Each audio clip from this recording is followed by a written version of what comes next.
ദൈവനാമത്തിന് മഹത്വമുണ്ടായിരിക്കട്ടെ. യേശുക്രിസ്തുവിൻ്റെ പുതിയ നിയമ രക്ഷയുടെ ഉപദേശം എന്ന വാട്സപ്പ് ഗ്രൂപ്പിൽ നിത്യജീവൻ്റെ മൊഴികൾ എന്ന വചന പരമ്പരയിൽ അടിയന് വന്ന് പ്രസംഗിക്കുവാൻ ദൈവം ഇടയാക്കിയ കൃപയ്ക്കായി നന്ദിയോട് സ്തുതിക്കുന്നു. ഇതിന് അവസരം തന്ന എല്ലാ അഡ്മിന്മാരോടുമുള്ള നന്ദിയെ ഈ തരുണത്തിൽ അറിയിക്കുന്നു. അതുപോലെ തന്നെ ഞങ്ങളെ ഫേസ്ബുക്കിലും വാട്സപ്പിലും യൂട്യൂബിലും ശ്രദ്ധിക്കുന്ന എല്ലാ ദൈവമക്കളെയും ദൈവനാമത്തിൽ വന്ദനം ചെയ്യുന്നു. നമ്മൾ ചിന്തിച്ചുകൊണ്ടിരുന്ന ഏകദൈവ വിശ്വാസിയായ മോശയെക്കുറിച്ചാണല്ലോ. മോശ ഏകദൈവ വിശ്വാസിയായിരുന്നുവെന്നും ഇവിടുത്തെ തൃത്വക്കാരെ പോലെ രണ്ടും മൂന്നും ദൈവങ്ങളുള്ളവരും വ്യക്തികളുള്ളവർ ദൈവത്തെ ഒന്നും ആയിരുന്നില്ല മോശയെ ആരാധിച്ചു കൊണ്ടത്. ഏക സത്യ ദൈവത്തെ ആയിരുന്നു അവൻ ആരാധിച്ചു കൊണ്ടിരുന്നത്, സ്തുതിച്ചു കൊണ്ടിരുന്നത്, അവൻ പ്രാർത്ഥിച്ചു കൊണ്ടിരുന്നത് എന്നുള്ള കാര്യത്തെക്കുറിച്ച് നമ്മൾ പഠിച്ചുകൊണ്ടിരിക്കുന്നു. അതിൻ്റെ 15ാമത്തെ എപ്പിസോഡിൽ നമ്മൾ എത്തിച്ചേർന്നിരിക്കുകയാണ്.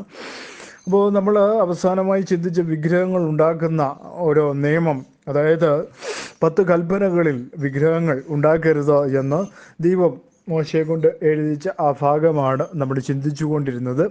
അപ്പോൾ അവിടെ നമ്മൾ പ്രധാനമായും കണ്ടു, യെശയ്യാവിൻ്റെ പുസ്തകം 40-ാം അധ്യായം 18 മുതൽ 26 വരെയുള്ള വാക്യങ്ങളിലാണ് നമ്മൾ സംസാരിച്ച് അവസാനമായിട്ട് ചിന്തിച്ചുകൊണ്ടിരുന്നത്. 25ാമത്തെ വാക്യത്തിൽ എഴുതിയിരിക്കുക, അതിനാൽ നിങ്ങൾ എന്നെ ആരോട് സാദൃശ്യമാക്കും, ഞാൻ ആരോട് തുല്യനാകും എന്ന് പരിശുദ്ധനായവൻ അരുളി ചെയ്യുന്നു എന്ന് അവിടെ രേഖപ്പെടുത്തിയിരിക്കുന്നു. അപ്പോൾ നമ്മളിവിടെ മനസ്സിലാക്കേണ്ട പ്രധാനമായ കാര്യം എന്താണ്? ദൈവത്തിൻ്റെ ജഡത്തിലുള്ള വെളിപ്പാടിനെ ഇവിടെ ഇന്നത്തെ വിശ്വാസികൾ അല്ലെങ്കിൽ ഇന്നത്തെ തൃത്വക്കാർ അതിനെ തള്ളിക്കളയുന്ന ഒരു കാലഘട്ടത്തിലാണ് നമ്മൾ ഓരോരുത്തരും ജീവിക്കുന്നത്, അല്ലേ?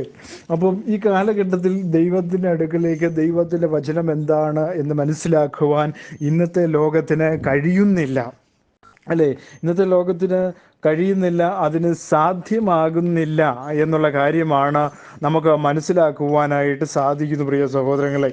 അപ്പോൾ വചനം വേണ്ട വിധം ഗ്രഹിക്കുന്നില്ല ആൾക്കാർ എന്താണ് എന്നുള്ള കാര്യത്തെക്കുറിച്ച് പ്രധാനമായിട്ട് അവർ ഗ്രഹിക്കാത്തത് കൊണ്ട് ദൈവവചനത്തെക്കുറിച്ച് യാതൊരുവിധ അറിവും ഇന്നത്തെ തലമുറയ്ക്ക് ഇല്ല എന്നുള്ളതാണ്. കാരണം ആരോ എഴുതി വെച്ചിരിക്കുന്ന കുറേ സിദ്ധാന്തങ്ങൾ അവരെന്ത് ചെയ്യുന്നു, ഈ കാലങ്ങളിൽ ചൊല്ലുകയും പ്രാർത്ഥിക്കുകയൊക്കെ ചെയ്യുന്നു.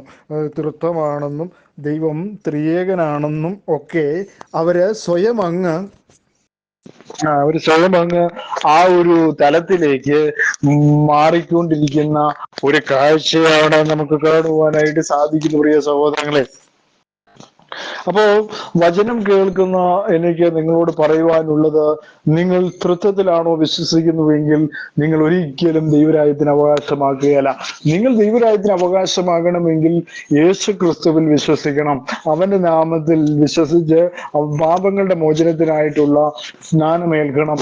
അല്ലാതെ ഒരിക്കലും എന്ത് ചെയ്യത്തില്ല, നിങ്ങൾക്ക് ഒരിക്കലും രക്ഷപ്പെടുവാൻ കഴിയുകയില്ല, ദൈവരാജ്യത്തിൽ പ്രവേശിക്കുവാൻ നിങ്ങൾക്ക് കഴിയുകയില്ല. ഇന്നത്തെ ഉപദേശിമാർ പഠിപ്പിക്കുന്നു തൃത്വത്തിലാണ് വിശ്വസിക്കേണ്ടതെന്ന്. തൃത്വമാണ് യേശുക്രിസ്തു പഠിപ്പിച്ചത്. യേശുക്രിസ്തു തൃത്വം എന്ന വാക്ക് ഉപയോഗിച്ചിട്ടില്ല. തന്റെ പരസ്യ ശുശ്രൂഷ കാലത്ത് പോലും അങ്ങനൊരു വാക്യം താൻ ഉപയോഗിച്ചിട്ടില്ല, അങ്ങനെ വാക്ക് താൻ ഉപയോഗിച്ചിട്ടില്ല, അല്ലെ? ഞാൻ തന്നെയാണ് വഴിയും സത്യവും ജീവനും, എന്നിലൂടെ അല്ലാതെ ആരും പിതാവിന്റെ അടുക്കൽ എത്തിച്ചേരുന്നില്ല എന്ന് പറഞ്ഞ യേശുക്രിസ്തു നമ്മളോട് പറയുകയാണ്. എന്താണ് നമ്മളോട് പറയുന്നത്?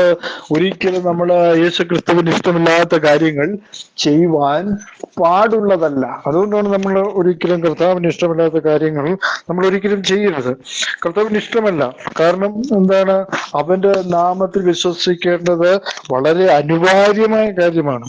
കാരണം അവന്റെ നാമത്തിലേ ഉള്ളു രക്ഷ, മറ്റാരും രക്ഷയില്ല എന്ന് നമ്മൾ കഴിഞ്ഞ വട്ടം വളരെ വ്യക്തമായിട്ട് അതിനെക്കുറിച്ച് പഠിക്കുകയും അതിനെക്കുറിച്ച് സംസാരിക്കുകയും നമ്മൾ ചെയ്തു, അല്ലെ? അപ്പോൾ നമ്മൾ മനസ്സിലാക്കേണ്ട പ്രധാനമായ കാര്യം എന്താ? യേശു ക്രിസ്തുവിലുള്ള വിശ്വാസമാണ് നമ്മുടെ രക്ഷയ്ക്ക് ആധാരമായിരിക്കുന്നത്, അല്ലാതെ തൃത്വത്തിലുള്ള വിശ്വാസമല്ല. ഇന്ന് തൃത്വം ചൊല്ലുന്നവരുണ്ട്, തൃത്വത്തിലൂടെ പ്രാർത്ഥിക്കുന്നവരുണ്ട്, പക്ഷെ തൃത്വത്തിലല്ല, യേശു ക്രിസ്തുവിലൂടെ അല്ലാതെ ഒരു രക്ഷയും ഈ ഭൂലോകത്തിന് കിട്ടുവാന് ഇനിയില്ല എന്നുള്ളതാണ് നമ്മൾ മനസ്സിലാക്കേണ്ട പ്രധാനമായ കാര്യം. മോശ തന്റെ 10 കൽപ്പനകൾ എഴുതുമ്പോൾ ആ 10 കൽപ്പനകൾ ജനം അനുസരിക്കേണ്ടതാകുന്നു. അത് അണുവീണ തെറ്റിച്ചു കഴിഞ്ഞാൽ പിന്നെ പിന്നെ അവിടെ എന്താണ്? ദൈവ കോപം ഉണ്ടാകുമെന്നും ശാപമുണ്ടാകുമെന്നും ദോഷമുണ്ടാകുമെന്നും വളരെ വ്യക്തമായിട്ട് ദൈവവചനം പഠിപ്പിക്കുമ്പോൾ ഇന്നത്തെ തൃത്വ സ്നേഹിതർ ചെയ്തുകൊണ്ടിരിക്കുന്ന കാര്യം എന്താണ്? മനുഷ്യരെ സ്വർഗത്തിലേക്ക് വിടാതെ എന്ത് ചെയ്തുകൊണ്ടിരിക്കുകയാണ്? പാപത്തിന്റെ കാര്യം പറഞ്ഞുകൊണ്ട് അവരെ പേടിപ്പിച്ചുകൊണ്ടിരിക്കുകയാണ്. ഇന്നത്തെ പ്രസംഗങ്ങളെല്ലാം നമ്മൾ ശ്രദ്ധിക്കുകയാണെങ്കിൽ തൃത്വനാമത്തിൽ സ്നാനപ്പെടുന്നു, തൃത്വനാമത്തിൽ കല്യാണം നടത്തുന്നു, അടുത്ത പാപത്തെക്കുറിച്ച് പ്രസംഗിക്കും. അതല്ലാതെ വേറൊന്നും അവർക്ക് അറിയത്തില്ല. യേശുക്രിസ്തുവിന്റെ നാമത്തിലുള്ള സ്നാനം എന്താണ്, അല്ലെങ്കിൽ യേശുക്രിസ്തുവിലുള്ള രക്ഷ എന്താണ് എന്ന് പഠിപ്പിക്കുവാൻ ഇന്നത്തെ ദൈവദാസന്മാർക്ക് അറിയില്ല. കാരണം തിയോളജിയൊക്കെ പഠിച്ചു ഭയങ്കരമായ പഠനങ്ങളിലൊക്കെ അവരേർപ്പെട്ടത് കൊണ്ട് അവർ വിചാരിക്കുന്നു അവർ പറയുന്നതാണ് ശരി, അവർ പറയുന്നതിൽ തെറ്റില്ല എന്നുള്ള കാര്യമാണ് അവരുടെ മനസ്സിലൂടെ പലപ്പോഴും കടന്നു പോകുന്നത്, പ്രിയ സഹോദരങ്ങളെ. അതുകൊണ്ട് നമ്മൾ മനസ്സിലാക്കേണ്ട പ്രധാനമായ കാര്യം എന്താണ്? ദൈവത്തിൽ വിശ്വസിക്കുക, അല്ലെ? ദൈവത്തിലാണ് നമ്മൾ വിശ്വസിക്കുക എന്ന് പറയുമ്പോൾ യേശു ക്രിസ്തുവിലാണ് വിശ്വസിക്കേണ്ടത്. അവന്റെ നാമത്തിൽ, അവന്റെ നാമം കൈക്കൊണ്ട് അവനിൽ വിശ്വസിക്കുന്നവർക്ക് എന്തുണ്ട്? നിത്യജീവനുണ്ട്. അല്ലാതെ വേറൊരുവർക്കും നിത്യജീവൻ ലഭിക്കണമെങ്കിൽ യേശു ക്രിസ്തുവിന്റെ നാമത്തില് സ്നാനപ്പെടണം. അല്ലാതെ ഒരിക്കലും എന്ത് ചെയ്യാൻ പാടില്ല, ഒരിക്കലും നമുക്ക് നിത്യജീവൻ ലഭിക്കുകയല്ല. അപ്പൊ നമ്മളിവിടെ വായിച്ചു വന്നത് 40-ാം അധ്യായം 26-ാമത്തെ വാക്യത്തിൽ ആരോട് തുല്യനാക്കും, അല്ലെ? പഴയ നിയമത്തിൽ യഹോവയായ ദൈവം പറയുകയാണ് തന്നെ മറ്റൊരാൾ തുല്യമാക്കാൻ ഒക്കത്തില്ല. കാരണം പുതിയ നിയമത്തിൽ രണ്ടാമത്തെ ആള് വന്നു എന്ന് പറയുമ്പോൾ തന്നെ വളരെ തെറ്റായ ഒരു കാര്യമാണ് അതിനകത്ത് പറയുന്നത്. വേറൊരു തുല്യനില്ല. പലപ്പോഴും സമതുല്യൻ എന്നൊക്കെ പറഞ്ഞുകൊണ്ട് പല ആളുകളും പഠിപ്പിക്കുന്നുണ്ട്. അനിൽ കൊടുത്തോട് സാറിനെ പോലുള്ള ആൾക്കാരൊക്കെ പഠിപ്പിക്കുന്ന ഞാൻ പറയുന്നതും കാണുന്നതും ഞാൻ കേട്ടിട്ടുണ്ട്. പക്ഷെ ഒരിക്കലും അങ്ങനെ ഒരു കാര്യമില്ല. അത് ദൈവവചന വിരുദ്ധമാണ്. സമതുല്യരായ രണ്ടുപേരുണ്ട്. എന്നെ ആരോട് തുല്യരാക്കും? 26-ാമത്തെ വാക്യത്തിലാണ് അല്ലേ നമ്മളത് കണ്ടത്, അല്ലേ? നിങ്ങൾ കണ്ണ് മേലോട്ട് ഉയർത്തി നോക്കുവിൻ, ഇവയെ സൃഷ്ടിച്ചത് ആര്? അവൻ അവയുടെ സൈന്യത്തെ സംഖ്യാക്രമത്തിൽ പുറപ്പെടുവിക്കുകയും അവർ അവയെ എല്ലാം പേർ ചൊല്ലി വിളിക്കുകയും ചെയ്യുന്നു. അവന്റെ വീരമഹാത്മ്യം നിമിത്തവും അവന്റെ ശക്തിയുടെ ആധിക്യം നിമിത്തവും അവയിലൊന്നും കുറഞ്ഞു പോവുകയില്ല. അപ്പം എന്താണ്? അവൻ ശക്തനായ ദൈവം. കാരണം അങ്ങനെയുള്ള ദൈവത്തെ നമ്മൾ എന്ത് ചെയ്യാൻ പാടില്ല. പലപ്പോഴും നമ്മൾ എന്ത് ചെയ്യുന്നു? രണ്ടാമത്തെ ആളായി യേശുക്രിസ്തുവിനെ സാമ്യപ്പെടുത്തി 25-ാമത്തെ വാക്യത്തിൽ, അതിനാൽ നിങ്ങൾ എന്നെ ആരോട് സദൃശ്യനാക്കും, ഞാൻ ആരോട് തുല്യനാകും എന്ന് പരിശുദ്ധനായവൻ അരുളി ചെയ്യുന്നു. അവിടെ ശ്രദ്ധിക്കേണ്ട ഒരു കാര്യമാണ്, കഴിഞ്ഞ ദിവസങ്ങളിലൊക്കെ അടിമാലിയിലുള്ള ഒരു പാസ്റ്റർ, ഡേവിഡ് എന്നോണെന്ന് തോന്നുന്നു അദ്ദേഹത്തിന്റെ പേര്, അദ്ദേഹം പറയുന്നത് കേട്ടു, പഴയ നിയമത്തിലെ യഹോവയല്ല യേശു ക്രിസ്തു എന്ന്. അപ്പൊ അദ്ദേഹത്തെ സംബന്ധിച്ചിടത്തോളം രണ്ട് ദൈവങ്ങൾ അദ്ദേഹത്തിനുണ്ട്. കാരണം യേശു ക്രിസ്തു ദൈവമാണ്, യഹോവയും ദൈവമാണ്. അദ്ദേഹത്തെ സംബന്ധിച്ചുള്ള രണ്ട് ദൈവങ്ങളുടെ പാറ്റേൺ ആണ് അദ്ദേഹത്തിന്റെ വേറിട്ട ചിന്തകളിൽ, അദ്ദേഹം കൊടുത്തിരിക്കുന്ന കാര്യങ്ങളിൽ അദ്ദേഹത്തിന് 3 ദൈവങ്ങളുണ്ട്. അപ്പം അത് നമുക്ക് പറയാതിരിക്കാൻ ഒക്കത്തില്ല. എങ്കിലും നമ്മളിവിടെ മനസ്സിലാക്കേണ്ട പ്രധാനമായ കാര്യം എന്താണ്? ആരോട് സദൃശ്യമാക്കും, ഞാൻ ആരോട് തുല്യനാകും എന്ന് പരിശുദ്ധനായവൻ അരുളി ചെയ്യുന്നു. അപ്പം ദൈവത്തെ എന്ത് ചെയ്യുന്നു? ഞാൻ കഴിഞ്ഞ ദിവസം പറഞ്ഞ പോലെ മറ്റേ വെള്ളക്കായോടും അതുപോലെ തന്നെ റബ്ബറിൻകായോടും ഒക്കെ സാമ്യപ്പെടുത്തി പഠിപ്പിക്കുന്ന അനവധി ആൾക്കാർ ഇന്ന് കൂടുതലാണ്. കാരണം മനുഷ്യന് ഒന്ന് പറഞ്ഞ് മനസ്സിലാക്കണമല്ലോ. കാരണം ഈ പിതാവും പുത്രനും പരിശുദ്ധാത്മാവും എന്താണെന്ന് ചോദിക്കുമ്പോൾ 3 വ്യക്തിത്വങ്ങളാണെന്ന് കാണിച്ചു കൊടുക്കണമല്ലോ. 3 ദൈവങ്ങളാകണമെന്ന് വരികയും ചെയ്യരുത്. അതുപോലെ തന്നെ 3 വ്യക്തികളാണെന്ന് വരുത്തണം. അങ്ങനെയാണ് നമ്മുടെ തെർത്തുല്യൻ പോലെയുള്ള പിതാക്കന്മാർ പഠിപ്പിച്ചിരിക്കുന്നത്.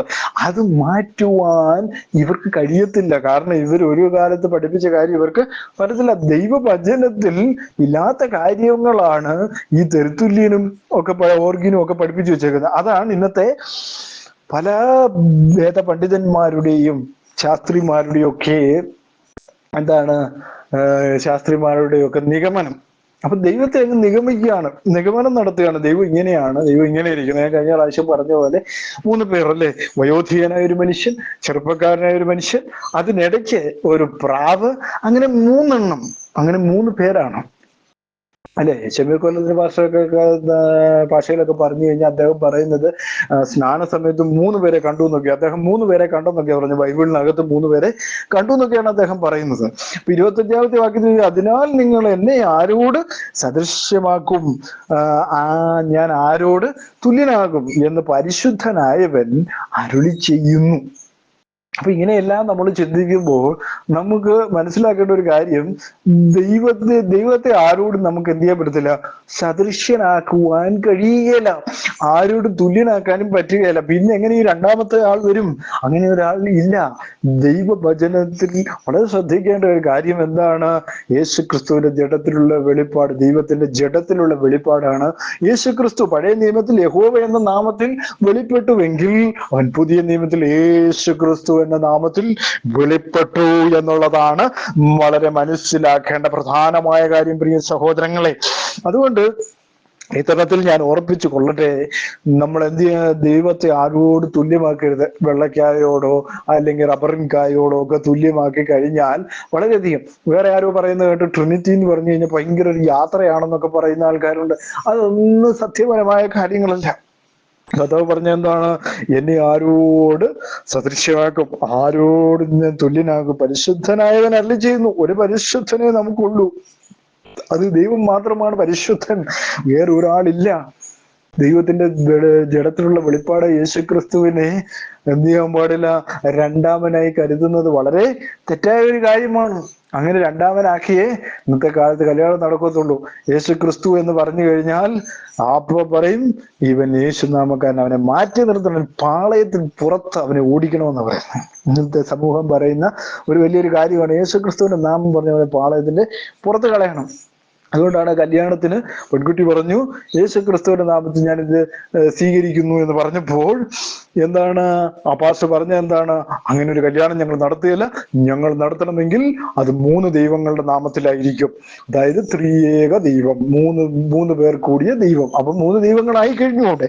അപ്പോ ചിന്തിക്കേണ്ട കാര്യമില്ല, വചനവിരുദ്ധമാണ് ഇവർ പഠിപ്പിച്ചുകൊണ്ടിരിക്കുന്നത്, ഇവർ ചെയ്തുകൊണ്ടിരിക്കുന്നത് എന്നുള്ള കാര്യമാണ്. നിങ്ങൾക്ക് തൃത്വസ്നേഹിതരെ, ഇതുവരെയും നിങ്ങൾക്ക് പാപമോചനം ലഭിച്ചിട്ടില്ല. കാരണം നിങ്ങൾ സ്നാനപ്പെട്ടിരിക്കുന്നത് എവിടെയാണ്?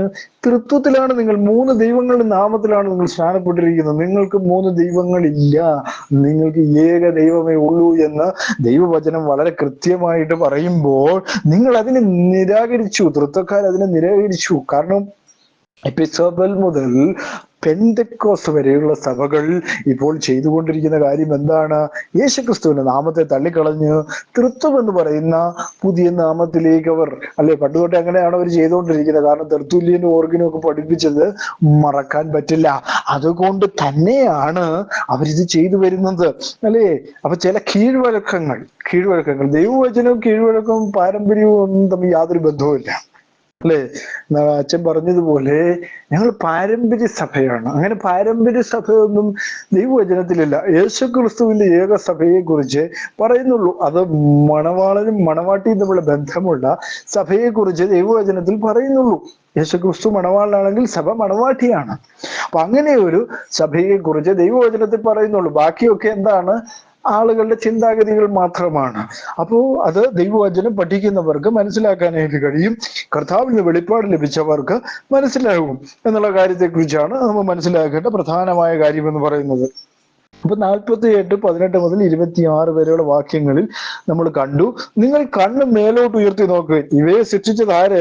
അവൻ അവയുടെ സൈന്യത്തെ സംഖ്യാക്രമത്തിൽ പുറപ്പെടുവിക്കുകയും അവയെ എല്ലാം പേർ ചൊല്ലി വിളിക്കുകയും ചെയ്യുന്നു. അവന്റെ വീരമഹാത്മ്യം നിമിത്തവും അവന്റെ ശക്തിയുടെ ആധിക്യ നിമിത്തവും അവയിലൊന്നും കുറഞ്ഞു കാണുകയില്ല എന്ന് അവിടെ രേഖപ്പെടുത്തിയിരിക്കുന്നു. അപ്പൊ ദൈവം എന്താണ്?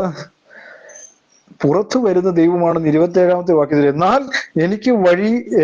എന്നാൽ എന്റെ വഴി യഹോവയ്ക്ക് മറിഞ്ഞിരിക്കുന്നു, എന്റെ ന്യായം എന്റെ ദൈവം കടന്നു പോയിരിക്കുന്നു എന്ന് യാക്കോബെ നീ പറയുകയും ഇസ്രായേലെ നീ സംസാരിക്കുകയും ചെയ്യുന്നത് എന്ത്? അപ്പൊ എന്താണ്? ദൈവം, നമ്മുടെ ദൈവം ഒരിക്കലും എന്ത് ചെയ്യുന്നില്ല, മറഞ്ഞിരിക്കുന്നവനല്ല. അവൻ വെളിപ്പെട്ട് വരും.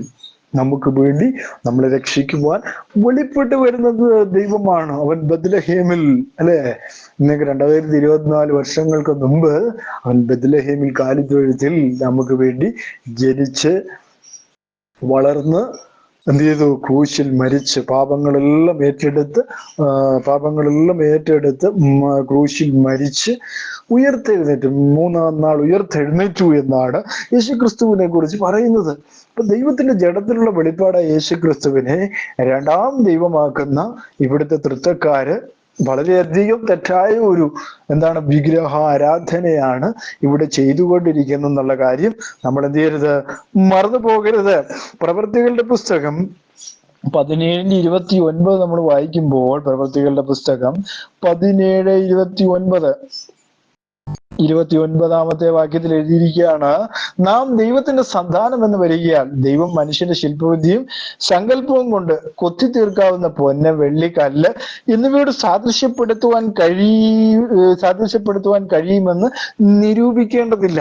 അപ്പം ആരാണ്ട് പറയുന്നത് കേട്ടു, പുതിയ നിയമത്തിൽ വിഗ്രഹം എന്ത് ചെയ്യാൻ പാടില്ല, വിഗ്രഹം കുഴപ്പമില്ല. പഴയ നിയമത്തിലായിരുന്നു കർത്താവിന്റെ വിഗ്രഹവും ഫോട്ടോയൊക്കെ ഉണ്ടാക്കാൻ കുഴപ്പമില്ല. ചിലരൊക്കെ പറയുന്ന കർത്താവിനെ പരിചയപ്പെടുത്താൻ വേണ്ടി ഈ ഫോട്ടോയും വിഗ്രഹവും ഒക്കെ കാണിക്കുന്നത് കുഴപ്പമില്ല എന്ന് പറയുന്ന സഹോദരങ്ങളെയും ഞാൻ കണ്ടിട്ടുണ്ട്. പക്ഷെ അതൊന്നും കാരണം ദൈവം, ഞാൻ കഴിഞ്ഞ ദിവസങ്ങളിൽ പറഞ്ഞ തീക്ഷ്ണതയുള്ള ദൈവമാണ്, ജീവനുള്ള ദൈവമാണ്. അവനൊരു പ്രതിമയിൽ അടങ്ങുന്നതല്ല, അവനൊരു ഫോട്ടോയിൽ അടങ്ങുന്നതല്ല. അവൻ ജീവനുള്ള ദൈവമാണ്. ജീവനുള്ള ദൈവത്തിനെ ആരും ഫോട്ടോയ്ക്കകത്ത് ഫ്രെയിമിലാക്കേണ്ട കാര്യമൊന്നും ഇല്ല. അവൻ ജീവനുള്ള സർവശക്തനായ ദൈവമാണ്. വിളിച്ചാൽ നമ്മുടെ അടുത്ത് എത്തുന്ന ദൈവമാണ് അവൻ സാക്ഷാൽ ദൈവമാണ്, സർവശക്തനായ ദൈവമാണ് എന്നുള്ള കാര്യം നമ്മൾ മറന്നു പോകരുത്. അപ്പൊ നമ്മള് അവിടെ വായിച്ചത് ഇങ്ങനെയാണ്, ആരോടും എന്ത് ചെയ്യാൻ പാടില്ല, സാദൃശ്യപ്പെടുത്തുവാൻ കഴിയുകയില്ല, അത് നിരൂപിക്കേണ്ടതില്ല. പൊന്ന്, വെള്ളി, കല്ല് എന്നിവയോട് സാദൃശ്യപ്പെടുത്തുവാൻ കഴിയുമെന്ന് നിരൂപിക്കേണ്ടതില്ല. അങ്ങനെ ചിലർ നിരൂപിക്കും. കല്ല്, അതായത് ഒരു പ്രതിമ ഉണ്ടാക്കിയാൽ അതുപോലെ ആയിരിക്കും ദൈവം ഇരിക്കുന്നത്. ദൈവം അങ്ങനെയൊന്നും അല്ല ഇരിക്കുന്നത്, അല്ലേ? നമ്മൾ ചിന്തിക്കുന്ന പോലെ ഒരു വയോധികൻ, അതുപോലെ തന്നെ ചെറുപ്പക്കാരൻ, അത് കഴിഞ്ഞിട്ട് പരിശുദ്ധാത്മാവ്, ഇതാണോ ദൈവം? ദൈവത്തെ കുറിച്ച് അങ്ങനെ ചിന്തിക്കുന്നത് തന്നെ വളരെ തെറ്റായ ഒരു കാര്യമാണ്, അല്ലേ? നമ്മൾ വെളിപ്പാട് പുസ്തകം വായിക്കുമ്പോൾ കാണാം, അഗ്നിജ്വാലയ്ക്ക് ഒത്തുള്ള കണ്ണുള്ളവനായ ദൈവത്തെ നമുക്ക് കാണാൻ കഴിയുന്നു. തേജസ്സുള്ള ദൈവത്തെ, വയോധികനൊന്നുമല്ല. അതാണ് നമ്മൾ മനസ്സിലാക്കേണ്ട പ്രധാനമായ കാര്യം. ദൈവത്തെ വർണ്ണിക്കുവാനായിട്ട് അങ്ങനെയല്ല, ദൈവവചനം വെച്ചാണ് ദൈവത്തെ കുറിച്ച് നമ്മൾ അറിയേണ്ടത്. അല്ലാതെ നമ്മുടെ സ്വയബുദ്ധി കൊണ്ടല്ല, അല്ലെ? ഈ ലോകത്തിന്റെ ജ്ഞാനം ഭോഷ്കാണെന്ന് പൗലോസ് അപ്പോസ്തലൻ പറഞ്ഞതുപോലെ തന്നെയാണ് നമ്മൾ ആ ജ്ഞാനത്തിൽ ചിന്തിക്കുകയാണ് ദൈവം അങ്ങനെയായിരിക്കുന്നത്, ഇങ്ങനെയായിരിക്കുന്നത്, ആ പ്രതിമ പോലെ അല്ലെങ്കിൽ ആ ഫോട്ടോ പോലെ, അല്ലെ? അങ്ങനെയാണ് നമ്മളെല്ലാം ധരിച്ചു വെച്ചിരിക്കുന്നത്. പക്ഷെ അങ്ങനെ ഒരു സംഭവം അവിടെയില്ല. റോമർക്കെഴുതിയ ലേഖനം 1-ാം അധ്യായം 20 മുതൽ 23 വരെയുള്ള വാക്യങ്ങളിലും നമ്മൾ വായിച്ചു, അത് കണ്ടു, അല്ലെ? ആ വയോധികനെയൊക്കെ നമ്മൾ കഴിഞ്ഞ ദിവസം ചിന്തിച്ചു. അപ്പോ ഇനി നമ്മൾ ചിന്തിക്കാൻ പോകുന്നത് സങ്കീർത്തനങ്ങളുടെ പുസ്തകങ്ങളിലേക്ക് വരുമ്പോ, സങ്കീർത്തനങ്ങളുടെ പുസ്തകം 115-ാം അധ്യായം 2 മുതൽ 8 വരെയുള്ള വാക്യങ്ങൾ. സങ്കീർത്തനങ്ങളുടെ പുസ്തകം 115-2.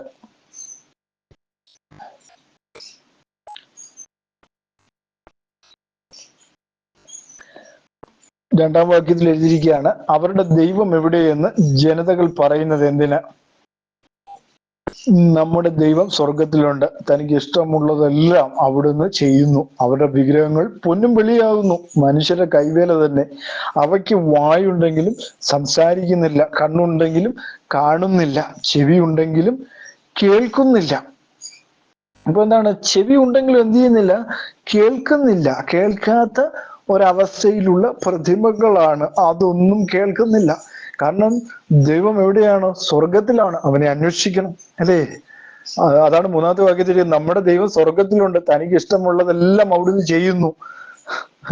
വിഗ്രഹങ്ങളും പൊന്നും ഒന്നുമല്ല ദൈവം, അതൊക്കെ മനുഷ്യന്റെ കൈവേല മാത്രമാണെന്നും, അവയ്ക്ക് വായുണ്ടെങ്കിലും എന്ത് ചെയ്യുന്നില്ല? സംസാരിക്കുന്നില്ല, കണ്ണുണ്ടെങ്കിലും കാണുന്നില്ല, അവയ്ക്ക് ചെവി ഉണ്ടെങ്കിലും കേൾക്കുന്നില്ല, മൂക്കുണ്ടെങ്കിലും മണക്കുന്നില്ല, അവയ്ക്ക് കൈ ഉണ്ടെങ്കിലും എന്ത് ചെയ്യുന്നില്ല? സ്പർശിക്കുന്നില്ല, കാലുണ്ടെങ്കിലും നടക്കുന്നില്ല, തൊണ്ട കൊണ്ട് സംസാരിക്കുന്നില്ല. അവയെ ഉണ്ടാക്കുന്നവരെന്താണ്? അവയെപ്പോലെ ആകുന്നു എന്ന് അവിടെ രേഖപ്പെടുത്തിയിരിക്കും, നമുക്ക് കാണുവാനായിട്ട് സാധിക്കുന്നു. യെശയ്യാവിന്റെ പുസ്തകം 44:9 നമ്മൾ വായിക്കുമ്പോൾ, യെശയ്യാവിന്റെ പുസ്തകം 44:9 വായിക്കുമ്പോൾ അവിടെ ഇങ്ങനെയാണ് രേഖപ്പെടുത്തിയിരിക്കുന്നത്. 9-ാമത്തെ വാക്യത്തിൽ, വിഗ്രഹത്തെ നിർമ്മിക്കുന്ന ഏവനും ശൂന്യം, അവരുടെ മനോഹര ബിംബങ്ങൾ ഉപകരിക്കുന്നില്ല, അവരുടെ സാക്ഷികൾ ഒന്നും കാണുന്നില്ല, ഒന്നും അറിയുന്നതുമില്ല, ലജ്ജിച്ചു പോകുന്നതേ ഉള്ളൂ. ഒരു ദേവനെ നിർമ്മിക്കുകയും ഒന്നിനും കൊള്ളരുതാത്ത ഒരു വിഗ്രഹത്തെ വാർക്കുകയും ചെയ്യുന്നവൻ ആര്? ഇതാ അവന്റെ കൂട്ടക്കാർ എല്ലാവരും ലജ്ജിച്ചു പോകുന്നു. കൗശലപ്പണിക്കാരോ മനുഷ്യരത്രേ, അവരെല്ലാവരും ഒന്നിച്ചുകൂടി നിൽക്കട്ടെ. അവർ ഒരുപോലെ വിറച്ച് ലജ്ജിച്ചു പോകും. കൊല്ലൻ ഉളിയെ മൂർച്ചയാക്കി തീക്കനലിൽ വേല ചെയ്ത് ചുറ്റിക കൊണ്ട് അടിച്ച് രൂപമാക്കി ബലമുള്ള ഭുജം കൊണ്ട് പണി തീർക്കുന്നു. അവന് വിശന്ന് ക്ഷീണിക്കുന്നു, വെള്ളം കുടിക്കാതെ തളർന്നു പോകുന്നു. ആശാരി തോതു പിടിച്ച് ഈയക്കോല് കൊണ്ട് അടയാളമിട്ട് ചീകുളി കൊണ്ട് രൂപമാക്കുകയും വൃത്തയന്ത്രം കൊണ്ട് വരയ്ക്കുകയും ചെയ്യുന്നു. ഇങ്ങനെ അവൻ അതിനെ മനുഷ്യാകൃതിയിലും പുരുഷ കോമളത്വത്തിലും തീർത്ത് ക്ഷേത്രത്തിൽ വയ്ക്കുന്നു. ഒരുവൻ ദേവദാരുക്കളെ വെട്ടുകയും തേക്കും കരിവേലകവും എടുക്കുകയും കാട്ടിലെ വൃക്ഷങ്ങളിൽ അവയെ കൊണ്ട് ഉറപ്പിക്കുകയും ഒരു അശോകം നട്ടുപിടിപ്പിക്കുകയും മഴ അതിനെ വളർത്തുകയും ചെയ്യുന്നു.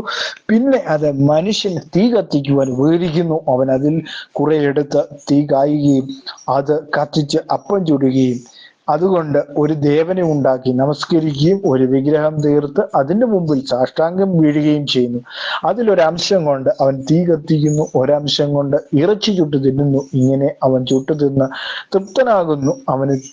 അവൻ തീ കാഞ്ഞ് നല്ല തീ കുളിർമാറി എന്ന് പറയുന്നു. അതിന്റെ ശേഷിപ്പ് കൊണ്ട് അവനൊരു ദേവനെ, ഒരു വിഗ്രഹത്തെ തന്നെ ഉണ്ടാക്കി അതിന്റെ മുമ്പിൽ സാഷ്ടാംഗം വീണ് നമസ്കരിക്കുകയും അതിനോട് പ്രാർത്ഥിച്ച് എന്നെ രക്ഷിക്കണമേ, നീ എന്റെ ദേവനല്ലയോ എന്ന് പറയുകയും ചെയ്യുന്നു. അവൻ അറിയുന്നില്ല, ഗ്രഹിക്കുന്നില്ല. കാണാത്ത വിധം അവരുടെ കണ്ണുകളെയും ഗ്രഹിക്കാത്ത വിധം അവരുടെ ഹൃദയങ്ങളെ അവിടുന്ന് അടച്ചിരിക്കുന്നു. ഒരുത്തിനും ഹൃദയത്തിൽ വിചാരിക്കുന്നില്ല, ഒരംശം ഞാൻ കത്തിച്ച് കനലിൽ അപ്പം ചുട്ട് ഇറച്ചിയും ചുട്ട് തിന്ന് ശേഷിപ്പ് കൊണ്ട് ഞാനൊരു മ്ലേച്ഛ വിഗ്രഹം ഉണ്ടാക്കാമോ? ഒരു മരക്കുട്ടിയുടെ മുമ്പിൽ സാഷ്ടാംഗം വീഴുമോ എന്നിങ്ങനെ പറയുവാൻ തക്ക വിധം ഒരുത്തനും അറിവുമില്ല, ബോധവുമില്ല. അവൻ ചാരം തിന്നുന്നു, വഞ്ചിക്കപ്പെട്ട് അവന്റെ ഹൃദയം അവനെ തെറ്റിച്ചു കളയുന്നു. അവൻ തന്റെ പ്രാണനെ രക്ഷിക്കുന്നില്ല. എന്റെ വലങ്കയിൽ പോഷ്കില്ലയോ എന്ന് ചോദിക്കുന്നതുമില്ല. അവിടെ വളരെ വ്യക്തമായിട്ട് രേഖപ്പെടുത്തിയിരിക്കുന്ന കാര്യം ശ്രദ്ധിക്കേണ്ട ഒന്ന് തന്നെയാണ്, അല്ലെ? കാരണം ഒരുത്തിനും അറിവില്ല, ബോധമില്ല എന്നാണ് ദൈവവചനത്തിൽ കാണുന്നത്. അപ്പൊ ഇങ്ങനെ ഉണ്ടാക്കുന്നവർക്കൊന്നും എന്താണ് അറിവുമില്ല, ബോധവുമില്ല എന്നുള്ള കാര്യമാണ് ദൈവവചനത്തിൽ വളരെ വ്യക്തമായിട്ട് പറയുന്ന കാര്യം എന്ന് പറയുന്നത്. ക്രിസ്ത്യാനിയാണെന്ന് പറയുകയും ക്രിസ്തുവിന്റെ വചനങ്ങൾ ത്യജിച്ചു കളയുകയും ചെയ്യുന്നവർ ഒരിക്കലും എന്താണ് ക്രിസ്തുവിന് യോഗ്യരല്ല. കാരണം ക്രിസ്തുവിന്റെ അനുയായി എപ്പോഴും എന്താണ് ക്രിസ്തുവിന്റെ സ്വഭാവം കാണിക്കണം.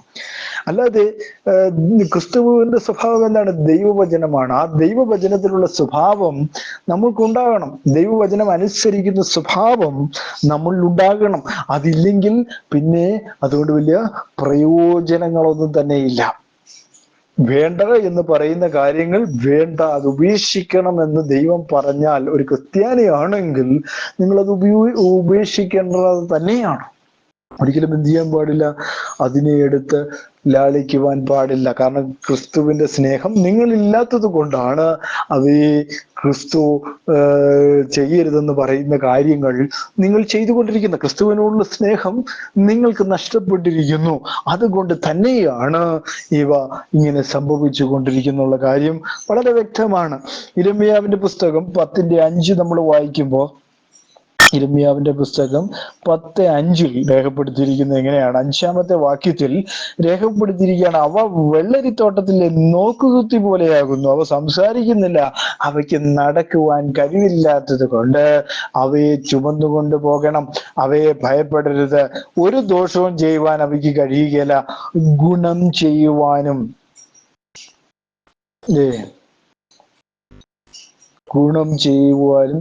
ദോഷം ചെയ്യുവാനും കഴിയില്ല, ഗുണം ചെയ്യുവാനും അവയ്ക്ക് പ്രാപ്തിയില്ല. വളരെ ശ്രദ്ധിക്കേണ്ട ഒരു കാര്യമാണ്. അല്ലെ? 6-ാമത്തെ വാക്യത്തിൽ ഇത് യഹോവേ അങ്ങേക്ക് തുല്യനായി ആരുമില്ല, അവിടുന്ന് വലിയവനും അവിടുത്തെ നാമം അത്യന്ത ശക്തിയുള്ളതാകുന്നു. അല്ലെ? ദൈവത്തിനൊരു നാമമുണ്ട്. ഈ പുതിയ നിയമത്തിൽ അവൻ യേശു ക്രിസ്തു എന്ന നാമത്തിൽ വെളിപ്പെട്ടു. അവന് തുല്യമായി മറ്റൊരാളില്ല. അവന്റെ മഹത്വം അവൻ ആർക്കും വിട്ടുകൊടുത്തിട്ടില്ല. അല്ലേ? തൃത്വത്തിൽ രണ്ടാമത്തെ ഇന്നത്തെ തൃത്വക്കാർ പഠിപ്പിക്കുന്ന പോലെ എന്താണ്, രണ്ടാമത്തെ മൂന്നാമത്തെ ആൾക്കും മഹത്വമുണ്ട്. അങ്ങനെയാണ് ദൈവം കൊടുത്തിരിക്കുന്നത്. ദൈവം അങ്ങനെ പറഞ്ഞിരിക്കുന്നത് എന്താണ്? അങ്ങേക്ക് തുല്യനായ ഒരാൾ പോലുമില്ല, വലിയവനും അവിടുത്തെ നാമം അത്യന്തം എന്താണ്, ശക്തിയുള്ളതുമാകുന്നു. ആ നാമത്തിലെ രക്ഷയുള്ളൂ. അതുകൊണ്ടാണ് അപ്പോസ്തലനായ പത്രോസും അപ്പോസ്തലന്മാരും വിളിച്ചു പറഞ്ഞത് എന്താണ്? ഈ നാമത്തിന്റെ വേറൊരു നാമം ഇല്ല, മറ്റൊരുത്തരും രക്ഷയില്ല. ഇതേ ഉള്ളൂ നിങ്ങളെ രക്ഷിക്കുവാൻ. വേറൊരു നാമം ഇനി തന്നിട്ടില്ല. ഭൂമിക്ക് കീഴെ ആകാശത്തിന് കീഴെ ഭൂമിയിൽ ഒരു നാമവും നിങ്ങൾക്ക് തന്നിട്ടില്ല. വേറൊരു നാമം, യേശു ക്രിസ്തുവിന്റെ നാമമല്ലാതെ വേറൊരു നാമം ഇല്ല. ആ നാമത്തെയാണ് ഇന്ന് ആളുകൾ വേണ്ട എന്ന് പറഞ്ഞുകൊണ്ട് തള്ളിക്കളയുന്നത്. അല്ലെ? യേശു ക്രിസ്തുവിന്റെ നാമം എന്ന് പറയുമ്പോഴേ ചിരിക്കാൻ തുടങ്ങും, ചിരി തുടങ്ങും പലർക്കും. പല ദൈവദാസന്മാർക്ക് പോലും അങ്ങനെയാ, പെട്ടെന്ന് ചിരി തുടങ്ങും. ആ മുഖമൊക്കെ പെട്ടെന്നൊന്ന് മാറും. യേശുനാമക്കാരനല്ലേ, പെട്ടെന്നൊരു മുഖഭാവമൊക്കെ മാറി ഒരു ചിരിയൊക്കെ ഉണ്ട്. അത് എന്താണ്? പരിഹാസ ചുവയുള്ള ഒരു ചിരി അവരുടെ മനസ്സിലേക്ക് കിടന്നു വരും എന്നുള്ളതാണ് യേശു ക്രിസ്തുവിന്റെ നാമം. തൃത്വം എന്ന് പറയുകയാണെങ്കിൽ അതാണ് മോനെ സത്യം, അതാണ് കാര്യം എന്ന് പറയുന്ന ആൾക്കാരാണ് ഇന്നത്തെ ദൈവദാസന്മാരെന്ന് പറയുന്ന, അല്ലെങ്കിൽ തൃത്വക്കാരെന്ന് പറയുന്ന ആൾക്കാർ. അങ്ങനെയാണ്. തൃത്വമാണെന്ന് പറയുമ്പോൾ വളരെ സന്തോഷമാണ്. യേശു ക്രിസ്തുവിന്റെ നാമം എന്ന് പറയുമ്പോൾ പരിഹാസത്തോടെ ഒരു ചിരിയും ഒരു വല്ലാത്ത ചിരിയൊക്കെ ചിരിക്കുകയൊക്കെ ചെയ്യും. അല്ലെ? അതാണ് നമ്മൾ മനസ്സിലാക്കേണ്ട, അല്ലെങ്കിൽ നമ്മൾ ചിന്തിക്കേണ്ട. ആ നാമത്തെ എത്രമാത്രം വെറുക്കപ്പെടുന്നു, അല്ലെങ്കിൽ ആ നാമം എത്രമാത്രം വെറുപ്പിന് കാരണമാകുന്നു എന്ന് വളരെ ശ്രദ്ധിക്കേണ്ട ഒരു കാര്യം തന്നെയാണ്. ഹബക്കൂക്കിന്റെ പുസ്തകം 2-ാം അധ്യായം 18 മുതൽ 19 വരെയുള്ള വാക്യങ്ങളിൽ, 2-ാം അധ്യായം 18 മുതൽ 19 വരെ, മിഥ്യാമൂർത്തികളെ ഉണ്ടാക്കുന്നവന് എന്ത് ലാഭം? ശില്പി ഒരു ബിംബത്തെ കൊത്തി ഉണ്ടാക്കിയാലോ ഒരു ലോഹ ബിംബം വാർത്തുണ്ടാക്കിയാലോ എന്തു പ്രയോജനം? അവ വ്യാജ ഉപദേഷ്ടാക്കളല്ലയോ? 19-ാമത്തെ വാക്യത്തിലേക്ക് വരുമ്പോ അവിടെ എഴുതിയിരിക്കുകയാണ്, മരവിഗ്രഹത്തോട് ഉണരുക എന്നും വിഗ്രഹത്തോട് എഴുന്നേൽക്ക എന്ന് പറയുന്നവന് അയ്യോ കഷ്ടം. അത് ഉപദേശിക്കുമോ? അത് പൊന്നും വെള്ളിയും പൊതിഞ്ഞിരിക്കുന്നു, അതിന്റെ ഉള്ളിൽ ശ്വാസം ഒട്ടുമില്ലല്ലോ. അല്ലേ? അപ്പൊ വളരെ ശ്രദ്ധിക്കേണ്ട ഒരു കാര്യമാണ്. ഇന്ന് വിഗ്രഹങ്ങളുടെ അടുക്കൽ പോകുന്നവരുടെ അവസ്ഥയെ കുറിച്ചാണ് ഹബക്കൂക്ക് പ്രവാചകൻ എഴുതി വച്ചിരിക്കുന്നത്. വളരെ ശ്രദ്ധിക്കേണ്ട ഒരു കാര്യം തന്നെയാണ്. അല്ലേ? വിഗ്രഹത്തിന് മുമ്പിൽ ചെന്ന് പറയുകയാണ്,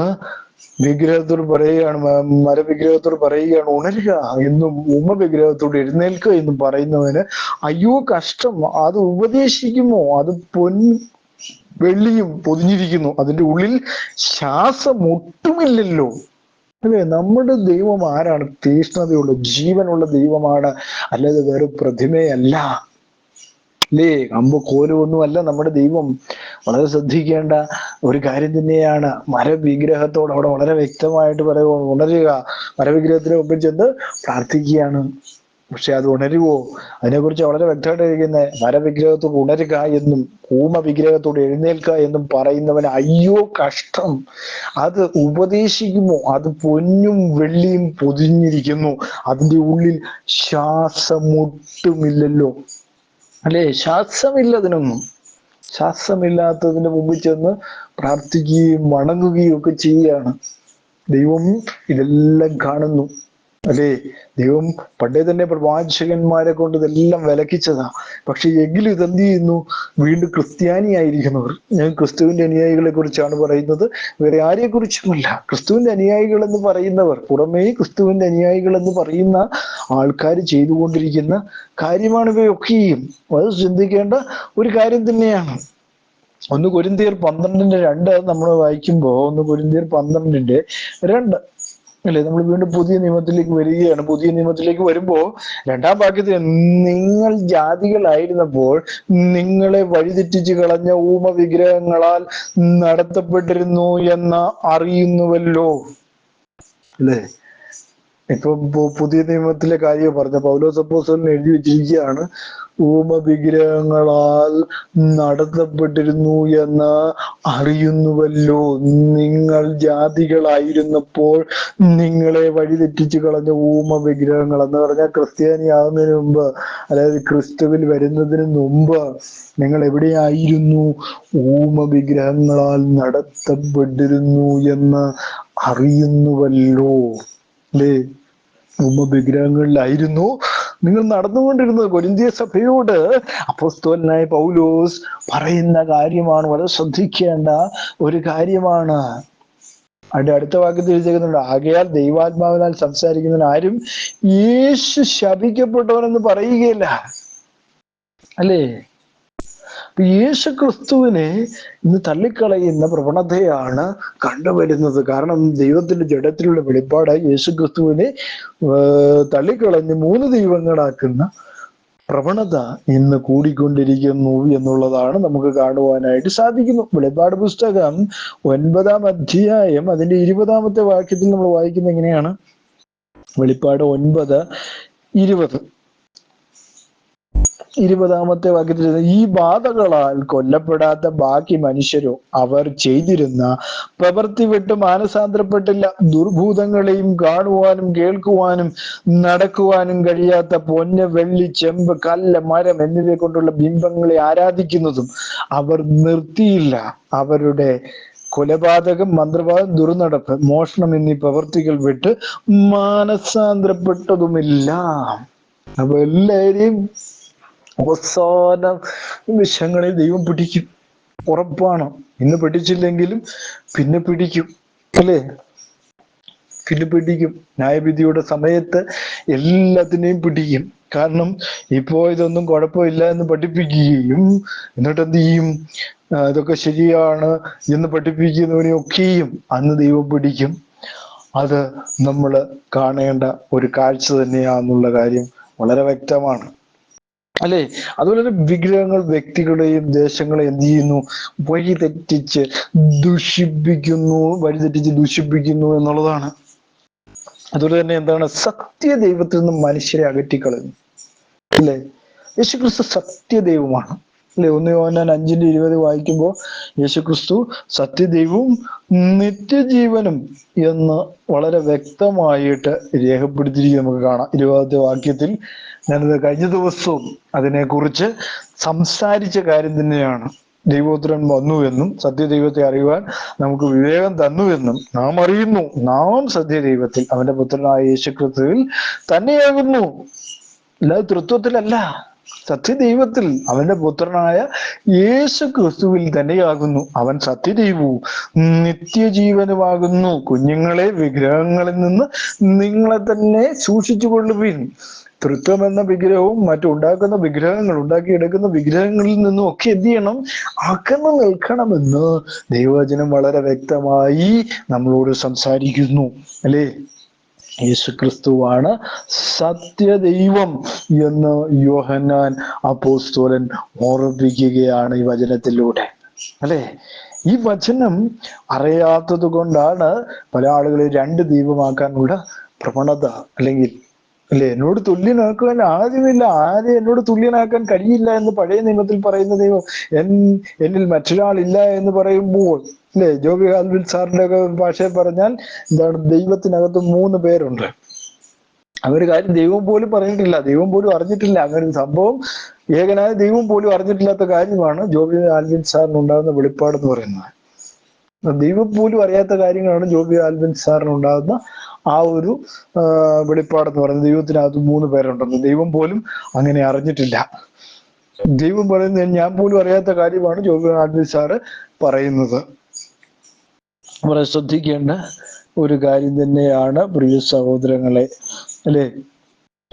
സങ്കീർത്തനങ്ങളുടെ പുസ്തകം 106-ാം അധ്യായം 36 മുതൽ 39 വരെയുള്ള വാക്യങ്ങൾ. സങ്കീർത്തനങ്ങൾ 106-ന്റെ 36 മുതൽ 39 വരെയുള്ള വാക്യങ്ങൾ. അവരുടെ വിഗ്രഹങ്ങളെ സേവിച്ച് അവ അവർക്കൊരു കെണിയായി തീർന്നു. തങ്ങളുടെ പുത്രന്മാരെയും പുത്രിമാരെയും അവർ ഭൂതങ്ങൾക്ക് ബലി കഴിപ്പിച്ചു. അവർ കുറ്റമില്ലാത്ത രക്തം, പുത്രന്മാരുടെ രക്തം തന്നെ ചൊരിഞ്ഞു. അവർ കനാന്യ വിഗ്രഹങ്ങൾക്ക് ബലി കഴിപ്പിച്ചു. ദേശം രക്തപാതകം കൊണ്ട് അശുദ്ധമായി തീർന്നു.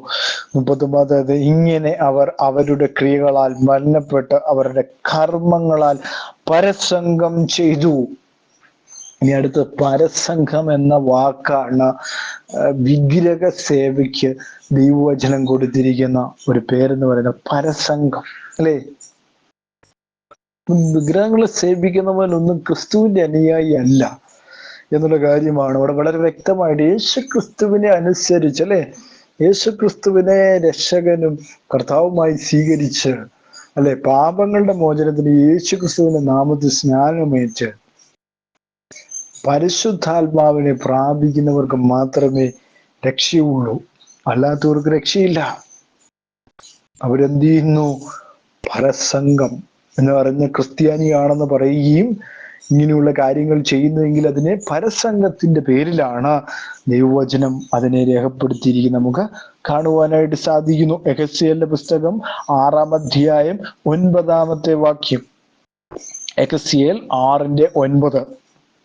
30-ാമത്തെ വാക്യത്തിൽ രേഖപ്പെടുത്തിയിരിക്കുക, എന്നെ വിട്ട് അകന്ന് പരസംഗം ചെയ്യുന്ന അവരുടെ ഹൃദയത്തെയും വിഗ്രഹങ്ങളോട് ചേർന്ന് പരസംഗം ചെയ്യുന്ന അവരുടെ കണ്ണുകളെയും ഞാൻ തകർത്ത് കളഞ്ഞ ശേഷം നിങ്ങളിൽ ചാടിപ്പോയവർ അവരെ പിടിച്ചു കൊണ്ടുപോയ ജനതകളുടെ ഇടയിൽ വെച്ച് എന്നെ ഓർക്കും. അവരുടെ സകല മ്ലേച്ഛതകളാലും ചെയ്ത ദോഷങ്ങളാലും അവരോട് തന്നെ വെറുപ്പ് തോന്നും എന്ന് അവിടെ രേഖപ്പെടുത്തിയിരിക്കുന്നു.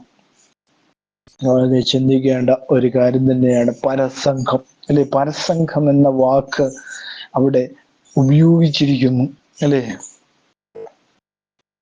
ക്രിസ്തുവിന്റെ അനുയായികൾ ചെയ്യാൻ പാടില്ലാത്ത കാര്യമാണ് വിഗ്രഹാരാധന, 3 ദൈവങ്ങളെ ആരാധിക്കുക. ഇതൊന്നും ദൈവവചനത്തിൽ പറഞ്ഞിട്ടില്ലാത്ത കാര്യങ്ങളാണ് ഇന്ന് ചെയ്തുകൊണ്ടിരിക്കുന്നത്. എസെക്കിയേലിന്റെ പുസ്തകം 44:10 ഇസ്രായേൽ തെറ്റിപ്പോയ കാലത്ത് എന്നെ വിട്ടകന്നു പോയവരും എന്നെ ഉപേക്ഷിച്ച് വിഗ്രഹങ്ങളോട് ചേർന്നവരുമായ ലേവ്യർ തന്നെ അവരുടെ ആകൃത്യം വഹിക്കണമെന്ന് രേഖപ്പെടുത്തിയിരിക്കുന്നു. അപ്പം യഹോവയെ വിട്ട്, അതായത് യേശു ക്രിസ്തുവിനെ പുതിയ നിയമത്തിന്റെ രക്ഷിതാവല്ലാതെ സ്വീകരിക്കുന്നവനെല്ലാം എന്താണ്? തെറ്റിപ്പോയി. അവന് വിട്ടിട്ട് തൃത്വത്തിൽ പിടിക്കുമ്പോൾ എന്താണ് സംഭവിക്കുന്നത്? അവൻ തെറ്റിപ്പോയി. തൃത്വം ഒരുതരം വിഗ്രഹ ആരാധനയാണ്. ദൈവവചനത്തിൽ ഇല്ലാത്ത കാര്യങ്ങളെല്ലാം തെറ്റ് തന്നെയാണ്. അത് അനുഷ്ഠിക്കുന്നത് തെറ്റാണ്. തൃത്വമാണ് പ്രധാനം, യേശുക്രിസ്തുവല്ല. തൃത്വത്തിനാണ് പ്രാധാന്യം എന്ന് പഠിപ്പിക്കുന്ന സഹോദരങ്ങൾ ഇന്ന് ഏറി വരുന്നു. എന്താണ് ഇതിന് കാരണം? ദൈവവചനത്തെയും ദൈവത്തെയും കുറിച്ചുള്ള അറിവ് ഇല്ലാത്തത് കൊണ്ടാണ്. അതാണ് ഞാൻ മുമ്പ് പറഞ്ഞതിനെ കുറിച്ച്. അവർക്ക് അറിവില്ല, ബോധമില്ല എന്ന് ദൈവവചനം തന്നെ വളരെ വ്യക്തമായിട്ട് രേഖപ്പെടുത്തുന്നു. ഹോശേയയുടെ പുസ്തകം 4:12 വരുമ്പോ, പുസ്തകം 4:12 12-ാമത്തെ വാക്യത്തിൽ വളരെ വ്യക്തമായി, എന്റെ ജനം തങ്ങളുടെ മരം കൊണ്ടുള്ള വിഗ്രഹങ്ങളോട് അരുളപ്പാട് ചോദിക്കുന്നു, അവരുടെ ഊന്നുവടി അവരോട് ലക്ഷണം പറയുന്നു, പരസംഗമോഹം അവരെ വഴിതെറ്റിക്കുന്നു, അവർ തങ്ങളുടെ ദൈവത്തെ വിട്ട് പരസംഗം ചെയ്യുന്നു. അല്ലെ? എന്റെ ജനത തങ്ങളുടെ മരം കൊണ്ടുള്ള വിഗ്രഹങ്ങളോട് അരുളപ്പാട് ചോദിക്കുന്നു, അല്ലേ? വിഗ്രഹത്തിന് മുമ്പ് ചെന്ന് ദൈവമേ എന്നെ അനുഗ്രഹിക്കണമേ എന്ന് പറയുന്ന ഒരു കൂട്ടർ ഇന്നുമുണ്ട്, അല്ലേ? അതിനൊരു കുറവുമില്ല. അത് ഇന്നുമല്ല, നാളെയും കൂടിക്കൊണ്ടിരിക്കും, നാളെ കഴിഞ്ഞും കൂടിക്കൊണ്ടിരിക്കും. യാതൊരു കുറവും ഉണ്ടാകത്തില്ല. ദൈവത്തിന്റെ വെളിപ്പാട് കിട്ടുന്നവൻ അതിൽ നിന്നൊക്കെ മാറിക്കൊണ്ടിരിക്കും, അല്ലേ? ദൈവത്തിന്റെ വെളിപ്പാടാണ് പ്രധാനമായിട്ടും നമുക്ക് വേണ്ട. ദൈവവചനത്തിലുള്ള വെളിപ്പാട് ഇല്ലാതെ വരുമ്പോൾ നമ്മൾ എന്ത് ചെയ്യും? ഇതിലേക്കൊക്കെ എടുത്ത് ചാടും എന്നുള്ള കാര്യം മറന്നു പോകരുത് എന്ന് ഞാൻ ഉറപ്പിക്കുകയാണ് ഈ അവസരത്തിൽ. അപ്പൊ നമ്മൾ എന്ത് ചെയ്യണം? ദൈവം തന്റെ മഹാസ്നേഹത്താൽ വിഗ്രഹാരാധനയിൽ നിന്നും ജനത്തെ എന്ത് ചെയ്യുന്നു? ശക്തമായി തടയുകയാണ്. ഈ വചനങ്ങളിലൂടെയൊക്കെ താൻ ജീവനുള്ള ദൈവമാണ്, ആ ദൈവത്തെ മാത്രമേ ആരാധിക്കാവുള്ളൂ, ആ ദൈവത്തെ മാത്രമേ സ്തുതിക്കാവുള്ളൂ, അല്ലെ? ആ ദൈവം യേശുക്രിസ്തുവാണ്. ആ ദൈവത്തെ മാത്രമേ സ്തുതിക്കാവുള്ളൂ, തൃത്വത്തെ അല്ല. എന്നെ കേൾക്കുന്ന പ്രിയ സഹോദരങ്ങളെ, തൃത്വത്തിലാണ് നിങ്ങൾ പിടിച്ചിരിക്കുന്നതെങ്കിൽ നിങ്ങൾ ഇന്ന് പാപത്തിന്റെ കീഴിലാണ്, നിങ്ങൾ ദോഷത്തിന്റെ കീഴിലാണ്. ആർക്കും നിങ്ങളെ രക്ഷിക്കുവാൻ കഴിയുകയില്ല. നിങ്ങളെ രക്ഷിക്കുവാൻ ഒരുവനേ ഉള്ളൂ. അവന്റെ പേര് യേശു ക്രിസ്തു എന്നാണ്. അവനിലൂടെ അല്ലാതെ ഒരു രക്ഷയും ഇനി നിങ്ങൾക്ക് ലഭിക്കുവാനില്ല. 28:19 തൃത്വമാണ്, അത് മാത്രമേ ചെയ്യാവുള്ളൂ എന്ന് പഠിപ്പിക്കുന്ന ദൈവദാസന്മാരുടെ പുറകെ നിങ്ങൾ പോകുന്നുവെങ്കിൽ നിങ്ങൾക്കുള്ള നരകത്തിന്റെ വാതിലുകൾ തുറന്നിട്ടിരിക്കുകയാണ്. അതുകൊണ്ട് ഇന്ന് നിങ്ങൾ മാനസാന്തരപ്പെട്ട് കർത്താവിലേക്ക്, അതായത് യേശു ക്രിസ്തുവിനെ സ്വീകരിച്ച് അവന്റെ നാമത്തിൽ സ്നാനപ്പെട്ട്, ഒരു സ്നാനമേ ഉള്ളൂ നമുക്ക്, അത് യേശു ക്രിസ്തുവിന്റെ നാമത്തിലാണ്. തൃത്വം എന്ന സ്ഥാനം നമ്മളെ പറ്റിച്ചതാണ്. അത് നമ്മൾ മനസ്സിലാക്കിക്കൊണ്ട് ആ ദൈവത്തിലൂടെ മുന്നേറുവാൻ എല്ലാവർക്കും കഴിയട്ടെ എന്ന് ഞാൻ ഈ തരണത്തിൽ ഓർപ്പിക്കുകയാണ്. ഈ വചനങ്ങൾ നിങ്ങൾക്ക് അനുഗ്രഹപ്രദമായെങ്കിൽ ഞാൻ നിങ്ങൾക്ക് വേണ്ടി പ്രാർത്ഥിക്കുവാൻ പോകുന്നു. മഹാപരിശുദ്ധനും നിത്യനുമായ ദൈവമേ, ഈ സമയത്തിനായി സ്തുതിക്കുന്നു. ഞങ്ങളെ അധികമായി സ്നേഹിക്കുന്ന ഞങ്ങളുടെ കർത്താവേ, ഞങ്ങളെ അനുഗ്രഹിക്കുകയും സഹായിക്കുകയും ചെയ്യണമേ കർത്താവേ. ഓരോ ദിവസവും കർത്താവിന്റെ കൃപയാൽ ഞങ്ങളെ നടത്തണമേ എന്ന് പ്രാർത്ഥിക്കുന്നു. തൊഴിലായിട്ട് ഭാരപ്പെടുന്ന എല്ലാവരെയും അവിടുന്ന് കാത്തു പരിപാലിക്കണമേ എന്ന് പ്രാർത്ഥിക്കുന്നു. സൗഖ്യം വിടുതലും കർത്താവ് നൽകണമേ എന്ന് പ്രാർത്ഥിക്കുന്നു. ഈ ദിവസങ്ങളിൽ സ്നാനപ്പെടാത്തവർ യേശു ക്രിസ്തുവിന്റെ നാമത്തിൽ സ്നാനപ്പെടുവാൻ കർത്താവ് ഇടയാക്കണമേ എന്ന് ഞാൻ പ്രാർത്ഥിക്കുന്നു പിതാവേ. അതുപോലെ തന്നെ ഇതിൽ അഡ്മിന്മാരായി പ്രവർത്തിക്കുന്ന എല്ലാവരെയും കർത്താവിന്റെ കരങ്ങളിൽ ഏൽപ്പിച്ച് പ്രാർത്ഥിക്കുന്നു. കർത്താവിന്റെ കൃപ എല്ലാവരോടും കൂടെയിരിക്കണം. പ്രാർത്ഥന സ്വർഗം ശ്രദ്ധിച്ച് കേട്ട സോദരന്മാരും മഹത്വം വെച്ചിട്ടെടുക്കണം. യേശു ക്രിസ്തുവിന്റെ ധന്യമുള്ള തിരുനാമത്തിൽ തന്നെ ആമീൻ ആമീൻ. സ്തോത്രം.